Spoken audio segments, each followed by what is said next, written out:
আসসালামু আলাইকুম, সবাই কেমন আছেন? আমি খাসির মাংস রান্না করব। এই জন্য প্রথমেই আমি তেলটা দিয়েছি, তেল দিয়ে গরম করে নিচ্ছি তেল একটু। তারপরে এখানে দিয়েছি পেঁয়াজ কুচি, তারপর এখানে অ্যাড করব রসুন কুচি, দিয়ে একটু হালকা এগুলো ভেজে নিব। তারপরে সাথে অ্যাড করব হচ্ছে আপনার তেজপাতা দিব, দারুচিনি দিলাম, গরম মশলা 3টা দিয়ে এগুলো একটু হালকা বাদামি রং করে নিব। তারপরে অন্যান্য মশলা এখানে অ্যাড করব। এখানে অন্যান্য মশলা অ্যাড করব। আমি হচ্ছে এটা কিন্তু কাঁচামরিচ যেটা লাল হয়ে যায় ওটা দিলাম, কাঁচামরিচ দিলাম 4টা। এখানে হচ্ছে আপনার দেখেন আদা বাটা,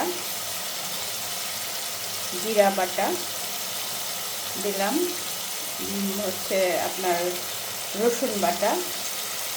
এখন আমি স্বাদ মতো দিব হলুদের গুঁড়া দিলাম। এখন দিব ধনিয়ার গুঁড়া। আর আপনারা যে যেরকম ঝাল খান ওই রকম ঝাল দিবেন। দিলাম হচ্ছে মরিচের গুঁড়া।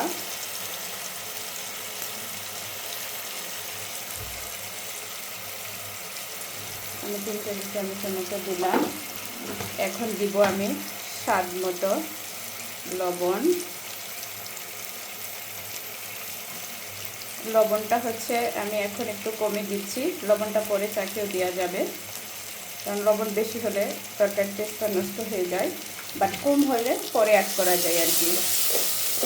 এই পর্যায়ে আমার মশলাগুলো পুরোপুরি হয়ে গেছে ভাজা আর কি। এই আপনার দেখেই বুঝতে পারতেছেন মশলার উপরে তেল উঠে আসছে, তার মানে আমার মশলা কষানো হয়ে গেছে।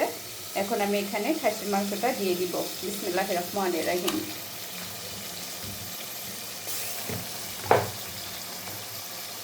এই পর্যায়ে মাংসটা এইভাবে আমি মশলার সাথে মিক্সড করলাম ভালোভাবে।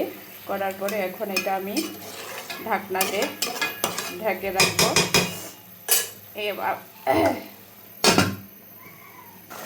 ভালো দেখেন বন্ধুরা, এই পর্যায়ে আমার খাসির মাংসটা রান্না হয়ে গেছে।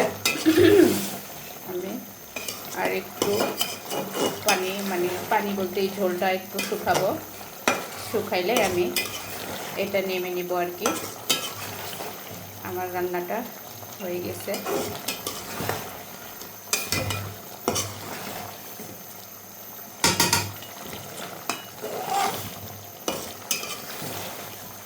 এই দেখেন মাংস পুরোপুরি সিদ্ধ হয়ে গেছে।